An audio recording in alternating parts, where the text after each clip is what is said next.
Coming up on this week's episode, our JAG drama troupe is making us proud. How did our school contribute to the 250th anniversary of the Boston Tea Party? We'll tell you how.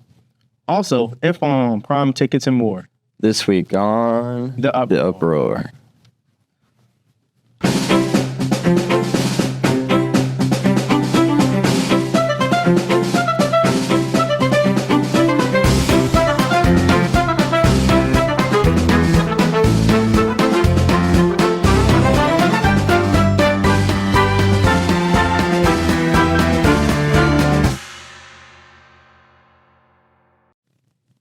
Hello once again, Jags. I'm Jack. And I'm Erica.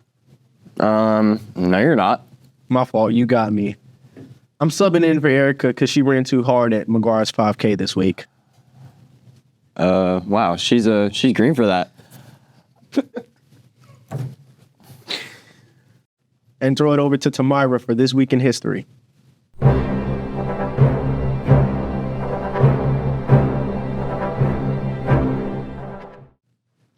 Good afternoon and welcome to This Week in History. St. Patrick, who lived during the 5th century, is the patron saint of Ireland and its national apostle.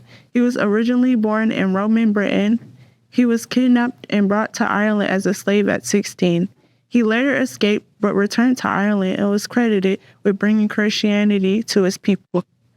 During this time, he worked as a shepherd, outdoors and away from people. Lonely and afraid, he turned to his religion for solace, becoming a devout Christian. Soon after, Patrick began religious training, a source of study that lasted more than 15 years.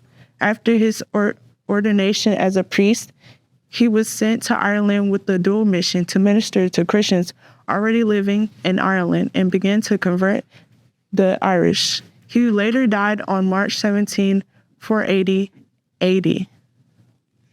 The first St. Patrick's Day parade took place centuries later, but not in Ireland, but in America. Records show that the first parade on March 17, 1601 was in a Spanish colony, famously known as St. Augustine, Florida. March 19, 2003. The United States launched an attack against Iraq to topple dictator Saddam Hussein from power during the Gulf War. March 22, 1972, the Equal Rights Amendment to the U.S. Constitution was passed by the U.S. Senate and sent to states for ratification. This amendment assured equal rights under the law regardless of sex. March 23, 1775, Patrick Henry ignited the American Revolution with a speech before the Virginia Convention in Richmond. This, along with many other patriotic Americans, led to the fight to overthrow British rule during the Revolutionary War. Thanks, Tamira. Tomorrow, March 19th, criminal justice seniors are going to be traveling all the way to Dothan, Alabama for their certification exam. We're wishing you all the best of luck. Looking a bit far ahead, we just wanted to let y'all know that prom tickets are going to start being available April 1st for $40. Make sure to grab one, because they will increase the price after the first week. Also, Capstone Night will be April 11th at 6 p.m. in the gym, where our juniors will showcase all of their wonderful projects. Come out and see all the hard work they put in. A couple of weeks ago, drama performed several of their award-winning acts, including a pantomime starring Destiny Doyle, Angelias Diaz, and Gabriel Flores, which received a score of excellent. Also, a monologue by Caitlin Tran received a superior, and another monologue with Alex Campbell received an excellent. Rachel Hall performed her superior monologue as well as Gabriel Flores with his superior award-winning musical solo. The performance wrapped up with a one-act play called The Candidate. If you missed that live performance, you can catch it on our UpRoar Plus YouTube channel. The results of the Peanut Butter and Jelly Drive the S2S Club sponsored are in. Over 573 meals were provided for families in need along the Gulf Coast because of your generosity. Thank you to all who participated, and especially to NTHS, who brought in the most. Congratulations.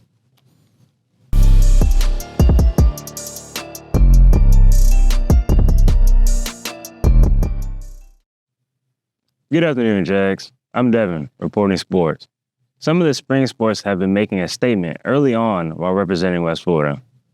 The guys on the baseball team have been dominating, with a record of 7 wins and 1 loss, 2 of those wins being last week and one of them being against Tate, a team they haven't beat since COVID. They're off to a great start. This week, they will have 3 games. One today against Jay at home. Then tomorrow, they will have to travel to Choctaw. And on Friday, they will travel to Escambia. Softball, on the other hand, only has 1 game this week against Tate, and that'll be away. Girls lacrosse has been on an outstanding run recently with a record of 8 wins and 3 losses. They will have 2 away games this week, one against Tate on Thursday and one against Washington on Friday. Boys lacrosse has 2 games this week as well. Wednesday, the guys will play Leon at home, and on Friday, they'll travel to Washington. Also, our esports teams for Super Smash Bros. And Rocket League will have their matches against Tate and Escambia Wednesday. Good luck to all of our Jags in their events. That's all I have for you today. See you next time. Thanks for watching, Jags. We love you. And stay safe. Stay safe. Catch you next time. The story of my